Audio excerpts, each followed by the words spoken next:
तो भाई कैसे हैं आप सभी लोग बढ़िया होंगे भाई। और आज जो अभी हम लोग लेके आए हैं वो 13 जून के थर्ड शिफ्ट के क्वेश्चन है ये वाले। ठीक है, सबको डिटेल एक्सप्लेन मैनर में हम लोग पढ़ते हुए चलेंगे ताकि अगर नेक्स्ट शिफ्ट में क्वेश्चन आए तो यहाँ से आप लोग को थोड़ा सा हेल्प हो जाए। ठीक है, और एग्जाम फैक्ट्स भी देखते हुए चलेंगे जिससे क्या होगा कि एक टॉपिक से हमारी वो सारी चीज़ें कंप्लीट हो जाएगी। तो पहला क्वेश्चन ये पूछा है कि what is the primary function of a parliamentary committee. तो पार्लियामेंट्री कमिटी का प्राइमरी फंक्शन क्या है? तो इसका प्राइमरी होता है detail examination of bills and policies को चेक करना। ठीक है, अब इसके बारे में बात करते हैं थोड़ा सा। पार्लियामेंट्री कमेटी को और क्या बोलते हैं? तो पार्लियामेंट्री कमेटी जो होती है उसको मिनी मिनी पार्लियामेंट भी बोलते हैं। पार्लियामेंट कमेटी को पार्लियामेंट कमेटी को मिनी पार्लियामेंट भी बोलते हैं। ठीक है, मिनी पार्लियामेंट भी बोलते हैं। पार्लियामेंट कमेटी करता क्या है? बेसिकली पार्लियामेंट कमेटी जो है वो पार्लियामेंट वर्क को एफिशिएंटली मतलब वर्क कराने में मदद करता है। ठीक है, कमेटी क्या करता है? एग्जामिन करता है बिल्स को, डिटेल्स में एग्जामिन करता है।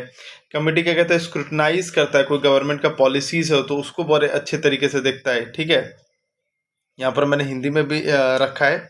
ठीक है, अब यहाँ पर ना एक जो इम्पोर्टेंट चीज़ बनता है वो बनता है पब्लिक अकाउंट्स कमेटी। ठीक है, पब्लिक अकाउंट्स कमेटी कितने मेंबर होते हैं? 22, क्योंकि ये आगे आ सकते हैं अगर पब्लिक अकाउंट आए हैं तो। ठीक है, इसमें 22 जो होता है, इसमें 15 जो होता है वो लोकसभा से होते हैं और 7 जो होता है वो राज्यसभा से होते हैं। ठीक है, राज्यसभा से होते हैं। और एक चीज बहुत इंपॉर्टेंट है कि पीएससी का जो यूजुअली जो चेयरमैन होता है वो अपोजिशन पार्टी का लीडर होता है। ठीक है, जनरली। अभी मुझे देख कर आप लोग बताइएगा कि इसका पार्टी का लीडर कौन है। ठीक है, वहीं पर एक और डिपार्टमेंट होता है, department related standing committee. Standing committee, इसमें कितने मेंबर होते हैं भाई लोग? पब्लिक अकाउंट कमेटी में तो आप लोगों ने देखा कि भाई 22 मेंबर, इसमें जो होते हैं 24 मेंबर होते हैं। ठीक है,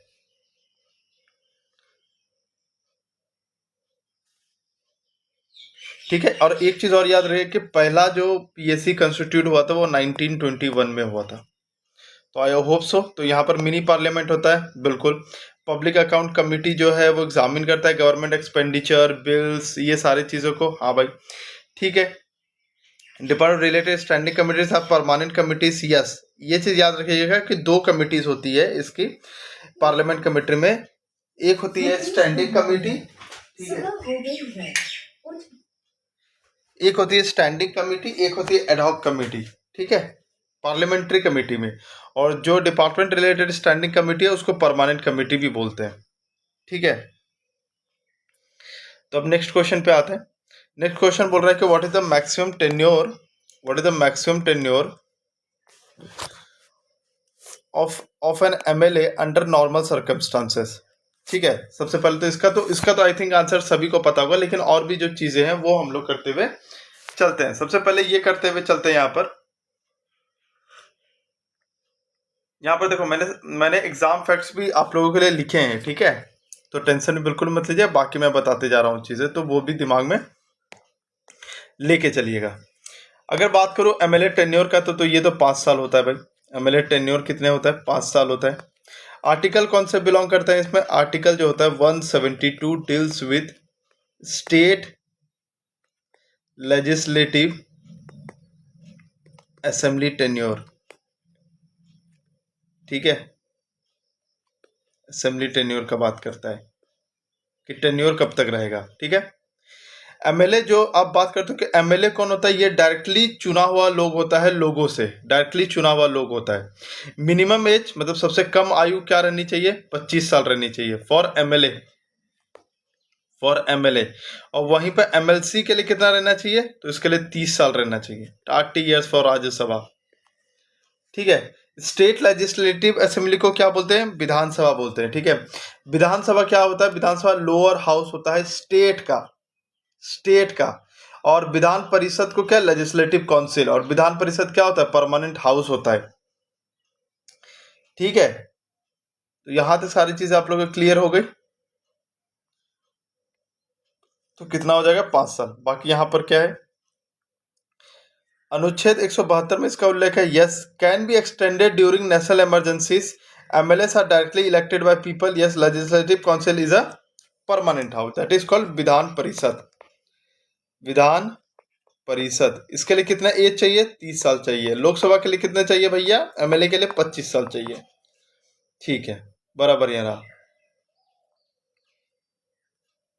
अब नेक्स्ट क्वेश्चन पे आते हैं कि which fundamental duty was added by the 86 constitutional amendment 2002. तो भाई एक चीज मैं बोल रहा हूं कि जितने भी आप लोगों के अमेंडमेंट है वो सारे आप लोग कर लीजिएगा विथ ईयर के साथ. मैं अभी भी बोल रहा हूँ विथ ईयर के साथ. ठीक है, अब यहाँ पे आते हैं. तो सबसे पहले बात करते हैं कि फंडामेंटल ड्यूटी जो है वो कौन से आर्टिकल में अपना है. तो वो 51E में है. ठीक है, कौन से अमेंडमेंट एक्ट से इसको जोड़ा गया था फंडामेंटल ड्यूटीज को? सबसे पहले 42nd अमेंडमेंट एक्ट 1976. ओरिजिनली कितना था? 10 था. अभी प्रेजेंट में कितना है? 11 है. और ये जो 86 कॉन्स्टिट्यूशनल अमेंडमेंट एक्ट है, ठीक है, ये वाला जो है ये कितने नंबर पर है अपने फंडामेंटल ड्यूटी में? ये 11th नंबर पे है. 11th फंडामेंटल ड्यूटी है. कब आया था? 2002 में आया था. ठीक है, फंडामेंटल ड्यूटी जो है इसको बोरो किससे किया गया था? इसको बोरो जो किया गया था वो USSR से किया गया था, रसिया से किया गया था. कौन से कमिटी ने दिया था? स्वर्ण सिंह कमिटी ने दिया था. स्वर्ण Singh committee. Fundamental duty justiciable है, नॉन जस्टिसेबल? तो ये नॉन जस्टिसेबल है. बहुत बार मैंने बताया कि नॉन जस्टिसेबल क्या होता है, कि जिसके लिए आप कोर्ट नहीं जा सकते हैं.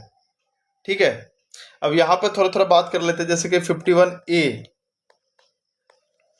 ठीक है, ये मतलब होता है अबाइड. अबाइड मतलब होता है मानना. ऐसे ट्रिक बता रहा हूं. ठीक है, 51B होता है बापूजी.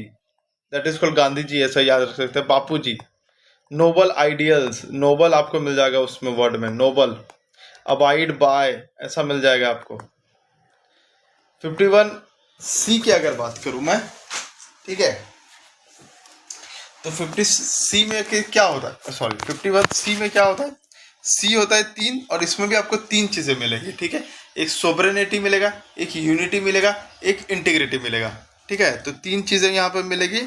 सोवरेनिटी, याद करने का तरीका बता रहा हूँ, सोवरेनिटी, इंटीग्रिटी एंड यूनिटी. ठीक है, 51D के बारे में बात करते हैं तो D से डिफेंड होता है. ठीक है, देखना डिफेंड आएगा टू डिफेंड द कंट्री, ऐसा करके होगा. 51E के बारे में बात करते हैं. ठीक है, तो ऐसा याद रखो कि E for harmony, E for harmony, E for harmony. ठीक है, F फॉर फोर्टिफाई याद रखना है. F फॉर फोर्टिफाई मतलब फोर्टिफिकेशन करते हैं ना. तो इसमें जैसे फोर्टिफिकेशन, फोर्ट किसका होता है? हेरिटेज है ना. हमारे लिए हेरिटेज जो है क्या है? अब हमारे जितने भी फोर्ट है वो क्या? हेरिटेज है. ऐसे याद रख सकते हो, फोर्ट मतलब heritage. 51G, G for green, तो नेचुरल इन्वायरमेंट से रिलेटेड चीज़ें आएगी. नेचुरल इन्वायरमेंट से रिलेटेड चीज़ें आएगी. ठीक है, H फॉर क्या है? ह्यूमनिज्म. H फॉर क्या है? ह्यूमनिज्म. तो यहाँ पर वर्ड देखना कि ह्यूमनिज्म वर्ड आपको मिल जाएगा. जैसे to develop the scientific temper, humanism. तो आप ह्यूमनिज्म आया, आप H मार दो. 51I अगर बात करूँ तो I to I क्या है? I to I. और I to I मतलब आंख किसको दिखाते हैं? जब हम लोग गुस्सा होते हैं, जब वायलेंस दिखाते हैं, तो वायलेंस से रिलेटेड है ये. 51J की बात अगर करूं तो J फॉर होता है jack of all trade. Jack of all trade मतलब कहने का सब में एक्सेलेंट रहेगा. जैक ऑफ ऑल ट्रेड उसको कहते हैं. जैक ऑफ ऑल ट्रेड मतलब सब में एक्सेलेंट रहेगा. तो J फॉर क्या हो जाएगा? एक्सेलेंस आएगा. आपको देखिएगा एक वर्ड रहेगा एक्सेलेंस, ऐसा रहेगा, to strive towards excellence in all spheres of individual. और 51K फॉर किड्स हो जाएगा. K फॉर किड्स वाला हो जाएगा. तो यहाँ पर वही वाला चीजें हैं कि K फॉर किड्स वाले. हाँ, 1 सेकेंड भाई, सॉरी. तो यहाँ पर क्या हो जाएगा? किड्स वाला चीजें हो जाएगी.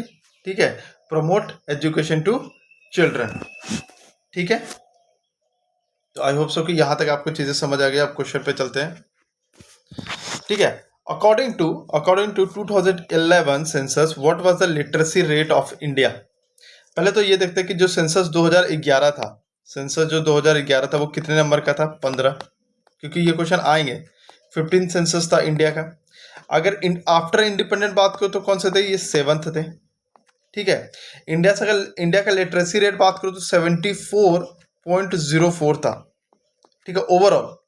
वही मेल लिटरेसी रेट की बात करो तो 82.14 था, फीमेल की अगर बात करो तो 65.46 था। ये दोनों के गैप का अगर बात करो तो वो है 16.68, ठीक है। सबसे ज्यादा हाईएस्ट लिटरेसी रेट कहाँ का है भाई? केरला का है। कितना है भाई? 93.91। और सबसे लोएस्ट कहाँ का है? सोचना भी नहीं पड़ेगा, आप मार दोगे, बिहार। कितना है? 61.8%। सेंसस कितने सालों में होता है? 10 सालों में होता है। पहला कंप्लीट सेंसस कब हुआ था? 1885 में हुआ था। सेंसस कमिश्नर कौन था 1881 के टाइम पे? WC प्लाउडेन। कंडक्ट कौन कराता है? तो ये कंडक्ट याद रखिएगा कि रजिस्ट्रार, ये यहां पर registrar general and census commissioner of India, ठीक है। पॉपुलेशन डेंसिटी की अगर बात करो तो पॉपुलेशन डेंसिटी 382 था। सेक्स रेशियो की अगर बात करो तो सेक्स रेशियो, पॉपुलेशन डेंसिटी मतलब 1 किलोमीटर के अंदर कितने लोग रहते हैं। अगर सेक्स रेशियो की बात करें तो 943 फीमेल्स थे, ठीक है, 943 क्या थे? फीमेल्स थे पर 1000। सेक्स रेशियो की बात कर रहा हूं, पर 1000। तो यहां पर हमसे क्या पूछा गया? According to 2011 what was the literacy rate of India? तो अभी हम लोगों ने देखा 74.04, तो यहां से ये कर दिया।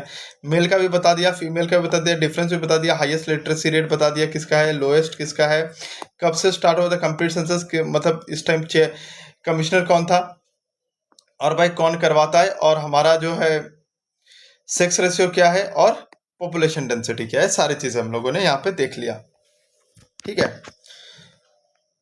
अब नेक्स्ट क्वेश्चन है कि सिटीजनशिप ईयर जो है, सिटीजनशिप एक्ट जो है वो कब से इनेक्ट हुआ, ठीक है। तो इसके बारे में भी बात कर लेते हैं। तो भाई सिटीजनशिप इनेक्टेड जो हुआ था 1955 में हुआ था। सिटीजनशिप में 5 to 11 जो है वो आर्टिकल आते हैं, ठीक है। इंडिया क्या फॉलो करता है? सिंगल सिटीजनशिप फॉलो करता है। डुअल सिटीजनशिप इंडिया फॉलो नहीं करता। ये चीज, ये क्वेश्चन बन सकता है, इसीलिए मैंने ये क्वेश्चन आप लोगों के लिए बता दिया। अब बात कर लेते हैं 5 से 11 तक जो हमारे जो आर्टिकल्स हैं उसके बारे में थोड़ा सा मोटा मोटा बात कर लेते हैं, ठीक है। पचमा जैसे बात करता है कि सिटीजनशिप जो है कब से चालू हुआ है, कमेंसमेंट कब हुआ है सिटीजनशिप का, ठीक है। सिटीजनशिप चालू कब से हुआ है, इसके बारे में ये बात करता है। 6 बोलता है कि कोई मान लो पाकिस्तान से था, अब वो इंडिया आ गया, तो उसका सिटीजनशिप क्या होगा भैया। 7 बात करता है कि मान लो, ठीक है, कि कोई बंदा इंडिया से था, फिर वो पाकिस्तान चला गया, फिर उसको पाकिस्तान में मरने लगा, फिर इंडिया आ गया वापस, तो क्या होगा सिटीजनशिप का। 8 बात करता है कि कोई इंडिया का था, वो अब्रॉड चला गया, जैसे कोई ऑस्ट्रेलिया चला गया या यूएसए चला गया, वहां का रहने लगा, तो वहां पे क्या होगा, ठीक है। 9 बात करता है कि किसी ने वॉलंटरली, मतलब कि कहीं और का सिटीजनशिप ले लिया, तो ऑटोमेटिकली जो होगा वो इंडिया का सिटीजनशिप खत्म हो जाएगा, ठीक है। 10वां बात करता है कि जो आपका राइट ऑफ सिटीजनशिप है वो आप कंटिन्यू करना चाहते हैं, कहीं बाहर भी हैं फिर भी आप चाहते हैं कि मेरा जो सिटीजनशिप इंडिया का ही कंटिन्यू रहे। और 11 जो है वो पार्लियामेंट को ये पावर देती है कि वो रेगुलेट करेगी, पार्लियामेंट क्या करेगी, रेगुलेट करेगी सिटीजनशिप का लॉ, पार्लियामेंट रेगुलेट करेगी, ठीक है। तो ये सारी चीजें देखो कैसे याद रखते हैं। 5 तो अपना स्टार्टिंग है, 5 अपना स्टार्टिंग है। 6 याद रखो कि पाकिस्तान से इंडिया आया, ठीक है। एक काम तो हो गया कि पाकिस्तान से इंडिया आ गया, लेकिन ऐसे भी तो लोग हैं जो इंडिया से पहले पाकिस्तान चले गए होंगे फिर इंडिया आ गए, तो अभी पहले 6-7 पाकिस्तान इंडिया का बात चल रहा है, पाकिस्तान इंडिया खत्म, फिर उसके बाद दूसरे देश इंडिया अब्रॉड के बारे में बात चल रहा है, अब सारे देश खत्म हो गए। 9th में ये बोलता है कि भाई कि कोई होता है कि वो दूसरे जगह का ले लेता है सिटीजनशिप, तो फिर नो तुम दूसरे जगह का सिटीजनशिप मत लो, ऐसा बोल रहे हैं।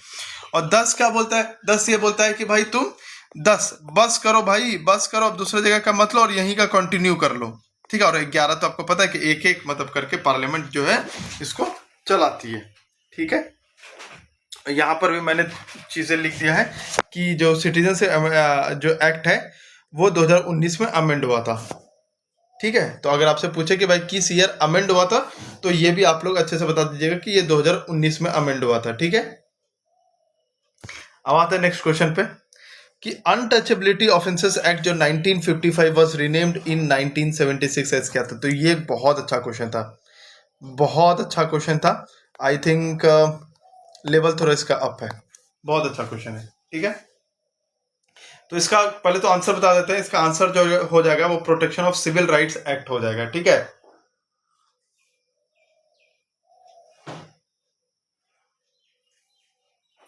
अब कुछ कुछ चीजें यहां पर देख लेते हैं, ठीक है। जैसे सबसे पहले ये देखते हैं कि आर्टिकल 17 क्या बोलता है, एबोलिशन ऑफ अनटचेबिलिटी, मतलब अनटचेबिलिटी मत दिखाओ, ठीक है। आर्टिकल 17 किस में आता है भाई, अनटचेबिलिटी ना, किस में आता है, पार्ट 3 में आता है, पार्ट 3 में आता है। और किसके अंडर आता है, फंडामेंटल राइट के अंदर आता है, आता है। और अनटचेबिलिटी एक्ट इनेक्ट कब हुआ था, नहीं ये भी, ये क्योंकि ये वही है अनटचेबिलिटी एक्ट, इसीलिए अनटचेबिलिटी करा रहा हूँ। 1955 में हुआ था, रीनेम किया गया था 1976 में किया गया था, ठीक है। वहीं अगर और कुछ कुछ चीजें देख ले, जैसे आर्टिकल 15 की किसके बात करता है, आर्टिकल 15 बात करता है कि भाई किसी को भी आप डिस्क्रिमिनेट नहीं करोगे किसी के रेस, मतलब कलर से, किसी कास्ट से, किसी के सेक्स से, मतलब मेल है, फीमेल है, ट्रांसजेंडर है, या कहीं भी जन्मा है, उस हिसाब से। 16 बात करता है प्लेस ऑफ अपॉर्चुनिटी। देखो इसको ऐसे कैसे याद रखते हैं, ये यहाँ ओ बन रहा है ना, तो ओ फॉर अपॉर्चुनिटी। 17 तो बता ही दिया, ठीक है। तो ये सारे चीजें यहाँ पर। और एक चीज याद रखिएगा कि SC/ST का ना एट्रोसिटी एक्ट भी आया था, क्योंकि अगर ये वाली आई है तो ये वाली आ सकती है, ठीक है। एट्रोसिटीज एक्ट ये कब आया था, 1989 में आया था। तो जितने पॉसिबिलिटीज है मैं सारे बता दे रहा हूं, ताकि अगर एग्जाम में कुछ और आ जाता है तो आप वहां पर ये मत करना कि अभी जैसे ये आ गया SC/ST का एट्रोसिटीज एक्ट कब आया था। अब आप जिसने ये वीडियो नहीं देखा उसको नहीं पता चलेगा, जिसने देखा वो ऑलरेडी बता देगा, अरे ये तो भाई 1989 में आया था, बराबर। अब बात करते हैं कि ऑन विच डेट डिड रानी लक्ष्मीबाई, आहा, एक सेकंड भाई लोग, एक सेकंड ना, ठीक है। On which date Rani Lakshmibai die while fighting the British, ठीक है। सबसे पहले रानी लक्ष्मीबाई के बारे में थोड़ा जानते हैं, देन उसके बाद देखते हैं कि डेट क्या है।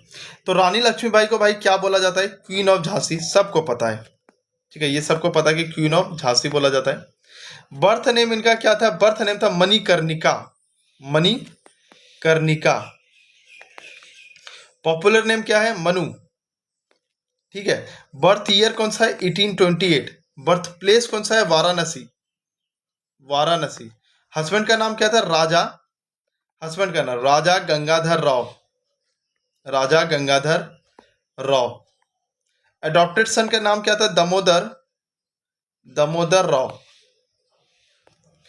कब ये मतलब किस बैटल में ये लड़ी थी, तो रिवॉल्ट जो 1857 वाला हुआ था उसमें ये लड़ी थी।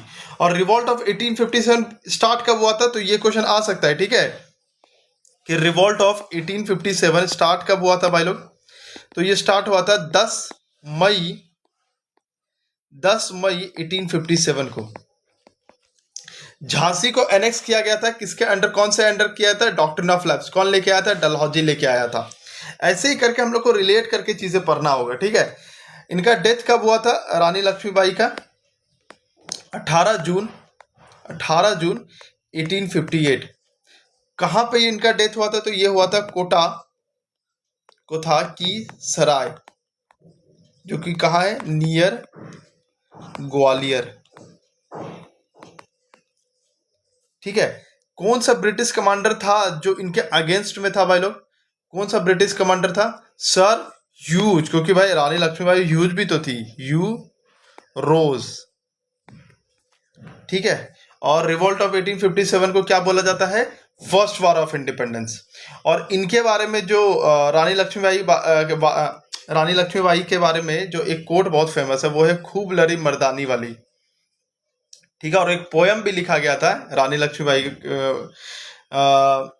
पोयम भी लिखा गया था, किसने लिखा था, सुभद्रा कुमारी चौहान ने लिखा था, रानी लक्ष्मीबाई पे एक पोयम लिखा था, ठीक है। तो आई होप सो कि, तो यहाँ पर आंसर क्या हो जाएगा, अब मुझे मारने का भी रिकॉर्ड नहीं, आपको सबको पता है 18 जून 1858। तो जितने भी रानी लक्ष्मीबाई के बन सकते थे मैंने आप लोग को सारे बता दिए।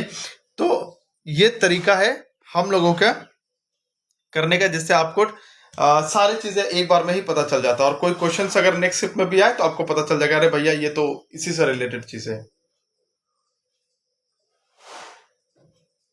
यहाँ पर क्वेश्चन पूछा गया है, why was Janata party formed in 1976। ठीक है, तो सबसे ये देखने से पहले कुछ कुछ चीजें हम लोग बैकग्राउंड में भी देखते हैं। ठीक है, नेशनल इमरजेंसी अगर बात करूं कब डिक्लेयर हुआ था भाई लोग, 25 जून 1975। कब एंड हुआ था नेशनल इमरजेंसी, कब एंड हुआ था? ये हुआ था 21 मार्च 1977।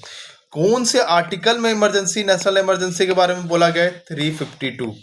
इमरजेंसी के टाइम पे प्राइम मिनिस्टर कौन थी? इंदिरा गांधी। इंदिरा गांधी। प्रेसिडेंट कौन था? फखरुद्दीन अली अहमद। कौन था? फखरुद्दीन। ये प्रेसिडेंट है, ये प्राइम मिनिस्टर है।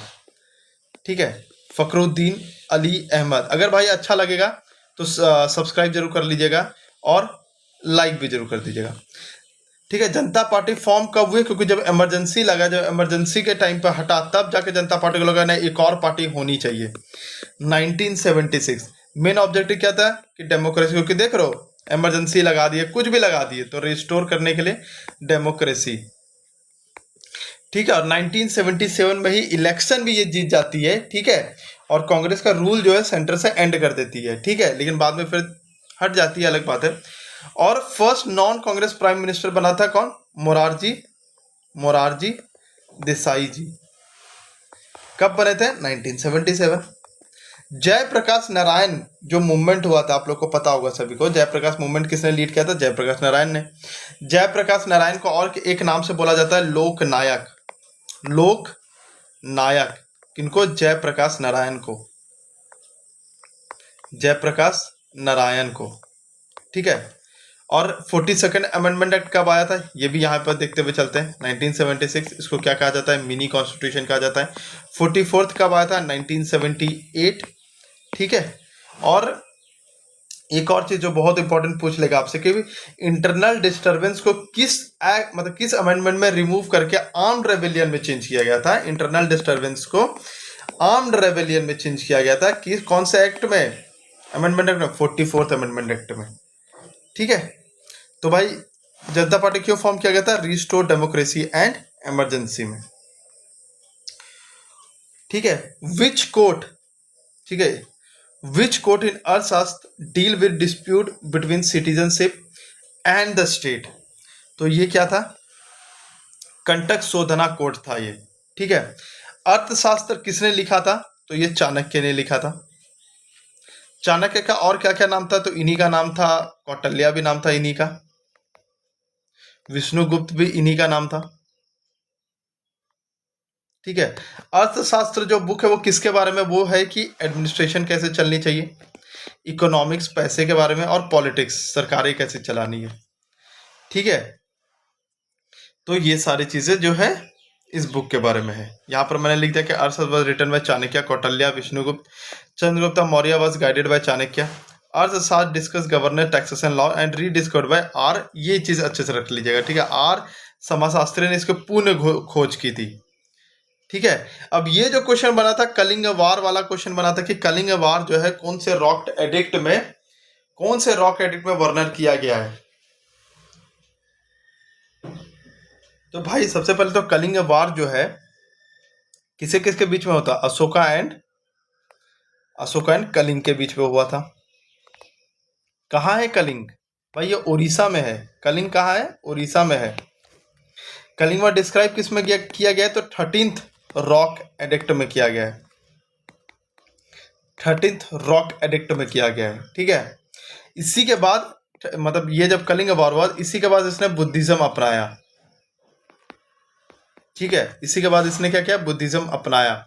और अशोका का जो, अगर मैं बात करूं किससे है भाई? चंद्रगुप्त मौर्य से। इसके फादर का नाम क्या था? बिंदुसार, और इसके दादाजी का नाम क्या था? चंद्रगुप्त मौर्य। ठीक है, अशोका को किस नाम से जाना जाता है? अशोका को देवन प्रिय के नाम से जाना जाता है। देवनम प्रिया के नाम से जाना जाता है। अशोका एक और नाम है इनका, प्रियदर्शी। क्या नाम है? प्रियदर्शी। अच्छा, एक चीज बहुत आप क्वेश्चन पूछ लेगा अभी, अगर रॉक एडिक्ट से आया है, कि जो अशोका का जो इंस्क्रिप्शन है वो कौन से स्क्रिप्ट में है? तो याद रखना कि ब्रह्मी, मोस्टली जो है वो ब्रह्मी स्क्रिप्ट में है। ठीक है, एक याद रखना कि सहवाज गरी इंस्क्रिप्शन है एक, कौन सा इंस्क्रिप्शन है? सहवाज गरी इंस्क्रिप्शन। ये कौन से स्क्रिप्ट में है? तो ये खरोष्टी स्क्रिप्ट में, मतलब एक समझ सकते हो जैसे पाकिस्तान में जो लिखी जाती है राइट टू लेफ्ट वाली है, ठीक है। ब्रह्मी स्क्रिप्ट को जो है डिसाइफर्ड किसने किया था? ब्रह्मी स्क्रिप्ट को जो है डिसाइफर्ड किसने किया था? जेम्स प्रिंसेप ने किया था, जेम्स प्रिंसेप ने किया था। और कलिंग वार का युद्ध कब हुआ था? तो ये हुआ था 261 बीसी में हुआ था, ठीक है। तो भाई in which edict in the Kalinga war describe? तो ये 13th रॉक एडिक्ट था, ठीक है। तो यहां तक सारी चीजें आई थी और होप सो कि आप लोगों को क्लियर हुई होगी। अब चलते हैं 11th नंबर क्वेश्चन में कि why was the vernacular press act 1878 introduce क्यों हुआ था? आप सबको पता है कि जो वर्नाकुलर प्रेस एक्ट, वर्नाकुलर का मतलब होता है आपका नेटिव, लोकल, ठीक है, लोकल जो आपका समाज में चलता है वो सारी चीजें। तो ये 1878 में लॉन्च हुआ था। कब हुआ था? 1878 में लॉन्च हुआ था। किसने किया था? लॉर्ड लिट्टन ने किया था, लॉर्ड लिट्टन ने किया था। इसको एक और नाम से जाना जाता है, गैगिंग एक्ट। तो अगर पूछ ले कि गैगिंग एक्ट कब आया था तो कंफ्यूज मत हो जाना, वर्नाकुलर प्रेस एक्ट का ही नाम गैगिंग एक्ट भी है, ठीक है। क्यों हुआ था? पर्पस ये था कि जितने भी लोग क्रिटिसिज्म कर रहे हैं, ठीक है, क्रिटिसिज्म कर रहे हैं न्यूज़पेपर के थ्रू, उसको रोकना है। ब्रिटिश गवर्नमेंट के अगेंस्ट अगर क्रिटिसिज्म कर रहा है तो उसको रोकना है, ठीक है। अप्लाइड मेनली किसके लिए था? इंडियन लैंग्वेज न्यूज़पेपर के लिए था। इंग्लिश न्यूज़पेपर के लिए कोई तरह का दिक्कत नहीं था। एक क्वेश्चन बहुत बार पूछा जाता है कि कौन सा ऐसा न्यूज़पेपर है जो रातों रात अपने न्यूज़पेपर को चेंज कर दिया, ठीक है, लोकल से अपने चेंज कर दिया इंग्लिश में। तो वो है अमृता बाजार, अमृता बाजार, अमृता बाजार पत्रिका, ठीक है। इसने रातों रात इंग्लिश न्यूज़पेपर में अपने आप को कन्वर्ट कर लिया था, ठीक है। वर्नाकुलर प्रेस एक्ट हटा कब? वर्नाकुलर प्रेस एक्ट हटा कब? 1880। भाई जितने भी इंपॉर्टेंट चीजें ना मैंने सारे बता दे रहा हूं ताकि क्वेश्चन अगर किसी भी तरह का आता है ना तो आपको सारी चीजें पता रहेगा। किसने हटाया था? तो लॉर्ड रिपन ने हटाया था।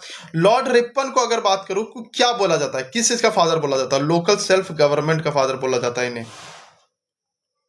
लोकल सेल्फ गवर्नमेंट का फादर बोला जाता है। लोकल सेल्फ गवर्नमेंट का रेजोल्यूशन कब आया था? 1882 में ही आया था। आर्म्स एक्ट कब पास हुआ था? 1878 में पास हुआ था। कौन लेके आया था? इस टाइम तो लॉर्ड लिट्टन ही थे, तो लॉर्ड लिट्टन ही लेके आएंगे ना भाई। इल्बर्ट बिल आप लोग को सबको पता होगा कि इल्बर्ट बिल कंट्रोवर्सी हुआ था। ये कौन लेके आया था? ये लॉर्ड रिपन लेके आया था कि भाई इंडियन जजेस भी जो है यूरोपियन का ट्रायल ले सकते हैं, लेकिन बहुत हंगामा हो गया तो फिर इसको हटा दिया गया था, ठीक है। फर्स्ट फैक्ट्री एक्ट भी लाया गया था, फर्स्ट फैक्ट्री एक्ट लाया गया था। कब पास हुआ था ये? 1881 में। कौन थे इस टाइम पे? लॉर्ड रिपन, ठीक है। तो यहां पर क्वेश्चन पे आते हैं, why was the vernacular press act 1878 introduce? तो भाई ये to restrict Indian languages newspaper, ठीक है। ये क्वेश्चन जो था बहुत मजेदार क्वेश्चन ये वाला लगा, ठीक है, क्योंकि इससे आपको चीजें यहाँ पे पता चल जाती है। दिल्ली सल्तनत के बारे में भी यहाँ पर हम लोग चीजें देख लेंगे जो कि हमारे लिए सही रहेगा। दिल्ली सल्तनत की अगर बात करें, यहाँ पर क्वेश्चन है कि कौन सा आर्किटेक्चरल फीचर बिकेम प्रोमिनेंट था ड्यूरिंग द दिल्ली सल्तनत पीरियड? तो पहले तो दिल्ली सल्तनत देख ले भाई। हाँ, दिल्ली सल्तनत का टाइम पीरियड क्या था? 1206 से लेके 1526 AD तक। पहला अगर बात करो कि दिल्ली सल्तनत पे सबसे पहला डायनेस्टी कौन था? स्लेव डायनेस्टी था, स्लेव डायनेस्टी था। कौन थे भाई फाउंडर? कुतुबुद्दीन ऐबक थे भाई, कुतुबुद्दीन ऐबक, कुतुबुद्दीन ऐबक थे। क्या इसका टाइटल था? इसने लिया था लक्ष्य बख्श का टाइटल लिया था। इन्होंने क्या किया था? इन्होंने स्टार्ट किया था कुतुब मीनार का, मतलब कुतुब मीनार स्टार्ट किया था। खत्म कौन किया था? इल्तुतमिश ने किया था। इल्तुतमिश ने खत्म किया था, स्टार्ट किया था कुतुबुद्दीन ऐबक ने, ठीक है। कुतुब मीनार का हाइट कितना है? 72.5 मीटर्स, ठीक है। इक्ता सिस्टम कौन लेके आया था? इक्ता सिस्टम कौन लेके आया था? इल्तुतमिश लेके आया था। राजिया सुल्तान जो थी कौन थी भाई? फर्स्ट एंड, कब से टाइम पीरियड पहले बता देते हैं, 1236 से 1240। और ये फर्स्ट एंड लास्ट या बोल सकते हो ओनली फीमेल रूलर थी, ये फीमेल रूलर थी, ठीक है। थ्योरी ऑफ, एक और क्वेश्चन आ सकता है थ्योरी ऑफ किंगशिप का। किंगशिप मतलब राजा ही सब कुछ है, किंगशिप ये कौन लेके आया था? तो जो बलवान आदमी रहेगा वही ये लेके आएगा, बलबन लेके आया था। सीरी सिटी, सीरी सिटी किसने बनवाया था? तो ये अलाउद्दीन खिलजी ने बनवाया था। किसने? अलाउद्दीन खिलजी ने बनाया। जितने मार्केट ये सब सारी चीजें सब अलाउद्दीन खिलजी का है। अलाय दरवाजा ये किसने बनवाया था? नाम में ये छुपा है भाई, अलाय का, अलाउद्दीन खिलजी। ठीक है, अलाउद्दीन खिलजी। अगर बात करें कि भाई कि दिल्ली सल्तनत में आर्किटेक्चर कैसा था, तो ये ट्रू आर्क, मतलब आर्क मतलब अरे रे, ये आर्क और डोम टाइप का था। ठीक है, डोम टाइप का था। ये बताओ कि कौन ऐसा राजा था जो कैपिटल अपना शिफ्ट कर रहा था दिल्ली से दौलताबाद? तो ये एमबीटी थे। ठीक है, लास्ट डायनेस्टी कौन सी थी? लोधी डायनेस्टी थी। ठीक है, लास्ट सुल्तान अगर बात करूं कि दिल्ली सल्तनत का लास्ट सुल्तान कौन था, तो वो था भाई इब्राहिम लोधी।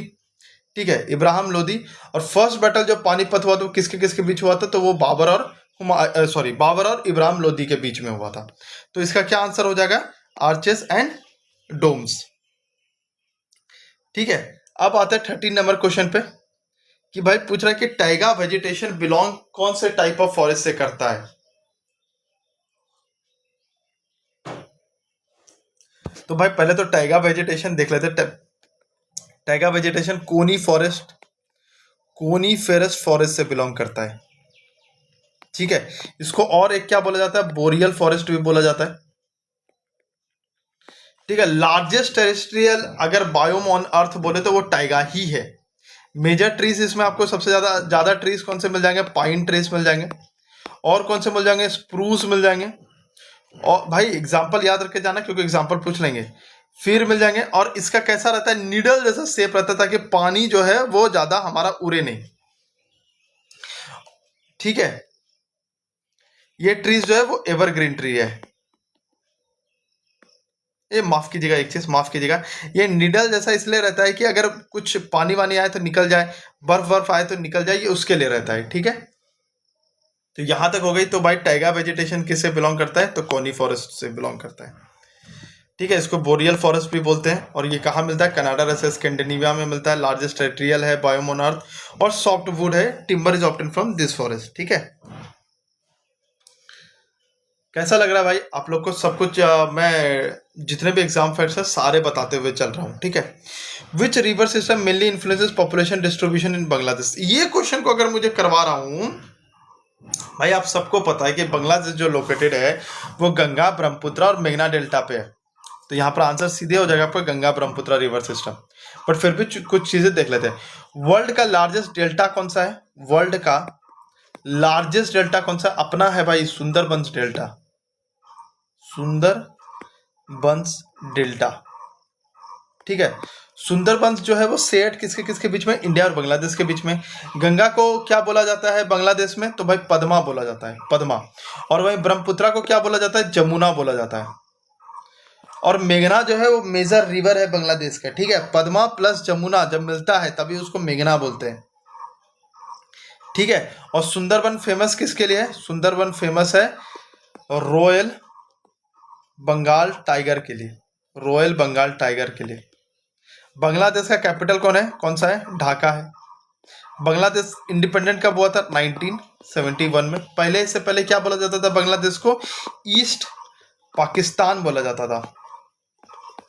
ईस्ट पाकिस्तान बोला जाता था। ठीक है, यहां तक हो गई।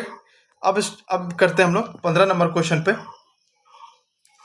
ठीक, 15 नंबर क्वेश्चन पे आते हैं कि जून सॉलिस्टिस में जो अपना सन रेज है वो फॉल कहाँ पे वर्टिकली करता है? कि जून अयानात के दिन सूर्य की किरण सीधे कहाँ पे पड़ती है? तो ये पड़ती है ट्रॉपिक ऑफ कैंसर पे। ठीक है, जून सॉलिस्टिस अकर कब होता है? 21 जून को होता है। 21 जून को। तो कहाँ पे वर्टिकली करता है? ये ट्रॉपिक ऑफ कैंसर पे करता है। इसीलिए जो 21 जून है वो लॉन्गेस्ट डे होता है नॉर्दर्न हेमिस्फीयर का। लॉन्गेस्ट डे होता है नॉर्दर्न हेमिस्फीयर का। कब? 21 जून को। और वहीं अगर बात करूं कि लॉन्गेस्ट डे होगा तो नाइट क्या होगा? शॉर्टेस्ट होगा। अब ये भी बताना पड़ेगा क्या?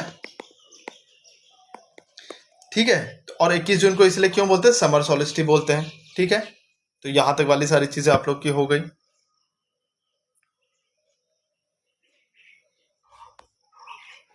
अब चलते हैं कि किस in which state Anamudi is the highest peak of Western घाट लोकेट। तो अनामुडी हाईएस्ट पीक है, सबसे पहले आप लोग को पता है कि ये हाईएस्ट पीक है वेस्टर्न घाट का।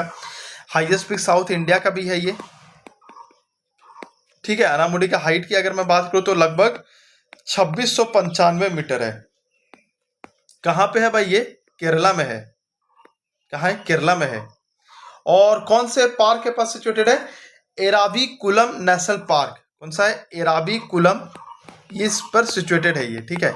सिचुएटेड है ये कौन सा? अनामुडी, एराविकुलम नेशनल पार्क, ठीक है। वेस्टर्न घाट को और क्या नाम से बोलते हैं? तो सह्याद्री, सह्याद्री हिल्स भी बोलते हैं, राइट, सह्याद्री हिल्स भी बोलते हैं।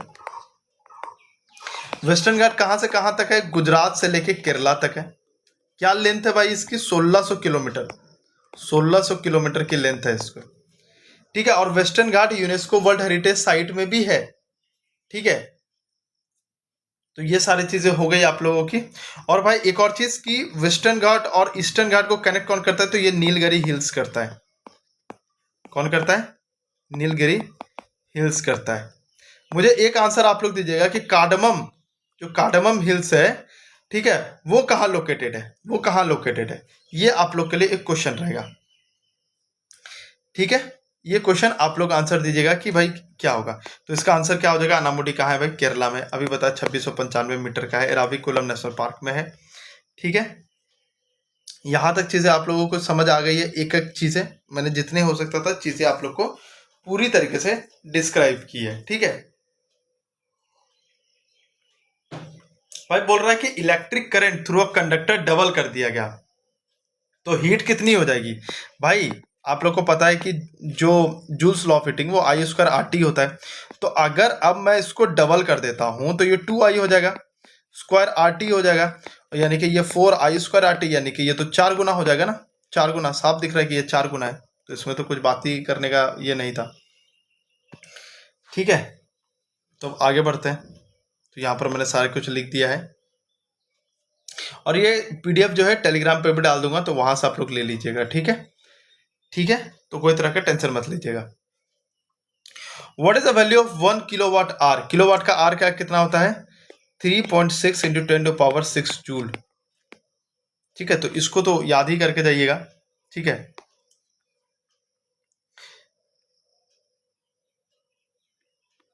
अब नेक्स्ट क्वेश्चन पे आते हैं, क्योंकि ये याद करने वाली चीजें थी, इसलिए मैंने इसको याद करने के लिए ही आप लोगों को बोल दिया, ठीक है। अब बात करते हैं कि why does metallic character increase down a group in the periodic table, ठीक है। देखो भाई, मेटेलिक कैरेक्टर इंक्रीज क्यों होता है? जैसे ही वो ग्रुप जो है वो डाउन जाने लगता है, तो वो मेटेलिक कैरेक्टर को क्यों इंक्रीज करेगा? ये क्वेश्चन मैं आप लोग को एक क्वेश्चन दे रहा हूँ, ठीक है। बस एक क्वेश्चन आप लोग को दे रहा हूँ कि आप लोग थोड़ा इसका, क्योंकि इसका आंसर ना आसान है, मतलब इलेक्ट्रॉन को छोड़ता है, इसीलिए ऐसा कुछ करके है, जो मैं हिंट नहीं दूंगा आप लोगों को। तो ये वाला आप लोग मुझे बताइएगा कि क्या है इसका आंसर, ठीक है। इसलिए ये वाला चीजें मैं आप लोग पर छोड़ता हूँ, एक क्वेश्चन आप लोग पे छोड़ता हूँ, ठीक है। Which gas law works under constant temperature? तो भाई ये कौन सा होता है? ये बॉयल्स लॉ होता है, ठीक है। सारे लॉ एक बार देख लेते हैं। बॉयल्स लॉ क्या होता है? PV is equal to constant, क्योंकि क्या होता है? PV is equal to NRT होता है, यहाँ पर ये कांस्टेंट हो जाता है, तो पीवी क्या हो जाता है? कांस्टेंट हो जाता है, ठीक है। वहीं अगर चार्ल्स लॉ की बात करें तो चार्ल्स लॉ के बाद सीपी से याद रखते हैं, ये बीटी से याद रखते हैं, ये सीपी से याद रखते हैं कि इसमें प्रेशर कांस्टेंट है, तो वॉल्यूम पर यूनिट टाइम बोलता हूँ, ये टेम्परेचर है, ये कांस्टेंट होता है, ठीक है। गे लुसेक में क्या होता है भाई? जीवी से याद रखता है। गे लुसेक में क्या होता है? गे लुसेक बोलता है कि वॉल्यूम जो होगा वो कांस्टेंट हो जाएगा, यानी कि प्रेशर और टेम्परेचर जो हो जाएगा डायरेक्टली प्रोपोर्शनल हो जाएंगे, या फिर पी बाय टी कांस्टेंट हो जाएगा, ठीक है। एवोगाद्रो नंबर अगर मैं बोलूँ, क्योंकि क्वेश्चन बन सकता है ये एवोगाद्रो नंबर, ठीक है। एवोगाद्रो नंबर में कितने नंबर होते हैं भाई? 6.022 इंटू 10⁻23, ये याद रखिएगा, 10⁻23। ये बताता है कि कितने इक्वल वॉल्यूम ऑफ गैसेस, कितना नंबर ऑफ मॉलिक्यूल्स है उसके पास, ठीक है। एब्सोल्यूट जीरो टेम्परेचर कब होता है? ये मत मार देना कि 0 डिग्री सेल्सियस, अरे भाई -273.15 डिग्री सेल्सियस होता है, ठीक है, ठीक है, जिसको 0 केल्विन भी बोलते हैं, ठीक है, यहाँ तक सारी चीज़ें आप लोगों को क्लियर हो गई है। और एक क्वेश्चन इसका दिया हूँ तो ये प्लीज़ अच्छे से बताइएगा, ठीक है, अच्छे से आप लोग बताइएगा। अब आते हैं 21st क्वेश्चन पे, ठीक है, कि under which scientific fields are computer mainly use for weather forecasting. सबको पता है भाई कि एस्ट्रोनॉमी किसके लिए, स्काई के लिए होता है। मेट्रोलॉजी किसके लिए होता है, स्टडी ऑफ वेदर्स एंड एटमॉस्फेयर के लिए होता है। आईएमडी स्टैब्लिश कब हुआ था, आईएमडी स्टैब्लिश की अगर बात करूं तो 1875। कहाँ हेडक्वार्टर है, न्यू दिल्ली में है भाई। कौन से मिनिस्ट्री के अंदर आता है, तो अर्थ साइंस मिनिस्ट्री के अंदर आता है, अर्थ साइंस मिनिस्ट्री के अंदर आता है। तो ये क्या आंसर हो जाएगा, मेट्रोलॉजी, ठीक है भाई। ये क्वेश्चन तो मैं कितना बार अपने पीवाईक्यूज और ये सारे सेक्शन में भी कराया हूं, कंप्यूटर के भी टॉप 50 में भी कराया हूं कि which unit of the CPU performs, which unit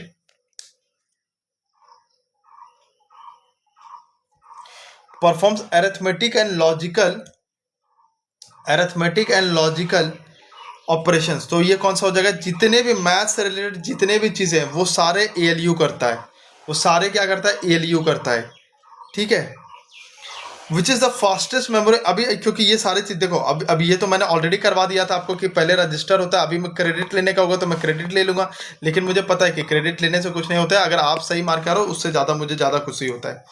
fastest memory कौन सा कंप्यूटर में, तो रजिस्टर होता है। उसके बाद कैसे होता है, उसके बाद रैम, उसके बाद रोम, ये सारी चीजें जाती है, ठीक है। रजिस्टर, फिर कैसे, फिर रैम, फिर सेकेंडरी मेमोरी, ये सब चीजें होती है, ठीक है। अब ये तो मैंने करवा दिया था जितने भी 91 मैंने आप लोगों को पहले भी बोला था कि भाई 1991 से क्वेश्चन आएंगे। तो what was the primary objective of liberalisation in the 1991 reform. तो ये क्या होता है, रिड्यूस कंट्रोल एंड लाइसेंसिंग, भाई रोकना था इसको। 2 हफ्ते का ही पैसा हमारे पास बचा हुआ था। डिवोल्यूशन कितना होता है रुपीज का, 18% से लेकर 20% का रुपीज का डिवोल्यूशन हुआ था, ठीक है। What is the centre state funding pattern for natural farming in the north eastern, ठीक है। नॉर्थ ईस्टर्न की अगर मैं बात करूं,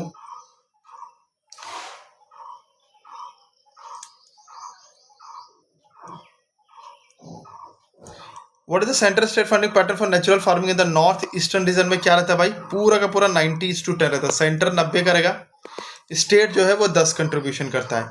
वहीं अगर बात करूं कि नॉर्मल स्टेट में क्या होता है, नॉर्मल स्टेट में जो सेंटर है और स्टेट है, सेंटर करेगा 60 और ये करेगा स्टेट कितना करेगा, 40 करेगा, ठीक है। तो ये सारी चीजें तो 90-10 और 60-40 कहां पे होते हैं, स्टेट में होती है, ठीक है भाई। Under the VBG Ramji scheme, under the VBG Ramji scheme कितने डेज का गारंटीड एम्प्लॉयमेंट मिला बोला गया है, तो ये है भाई, the scheme provides 125 days of guaranteed employment in financial year, ठीक है। इसका ऑब्जेक्टिव क्या है कि रूरल को एम्प्लॉयमेंट जनरेशन देना, किसको, रूरल मतलब गांव को एम्प्लॉयमेंट जनरेशन देना, ठीक है। तो इसका आंसर क्या हो जाएगा, 125 days. In which year did India become a full member of the Shanghai cooperation organisation, तो ये भाई 2017 था, ठीक है। 2017 में जो है एससीओ स्टैब्लिश कब हुआ, 2001 में। हेडक्वार्टर्स का है बीजिंग चाइना में। फोकस किसके पे किया जाता है, security, economy and regional cooperation पे। और ईरान कब मेंबर बना था, तो ये 2023 में बना था। तो ये क्वेश्चन बन सकता है। What was India's rank in the climate change का परफॉर्मेंस, इसको रहने दो क्योंकि ये तो करंट अफेयर का क्वेश्चन है, तो फिर कोई मतलब, वैसे तो 10 है, ठीक है। और कौन Laureus world sportsman of the year का खिताब जीता था, ये अरमान डुप्लेंटिस जीता है, ठीक है। तो यहां तक, अच्छा एक और क्वेश्चन है क्या, which launch vehicle was used by ISRO to launch CMS-03 GSAT-7R, तो ये कौन सा है, LV-M3-M5। तो ये सारे क्वेश्चन थे भाई आप लोगों के। तो ये PDF डाल दे रहा हूँ वहाँ पर, अगर अच्छा लगा हो तो लाइक कर लीजिएगा, सब्सक्राइब कर लीजिएगा, और जैसे अभी आने वाले भी शिफ्ट होंगे सबके करा दूंगा, ठीक है। तो सब्सक्राइब कर लीजिएगा। जय हिंद, जय भारत।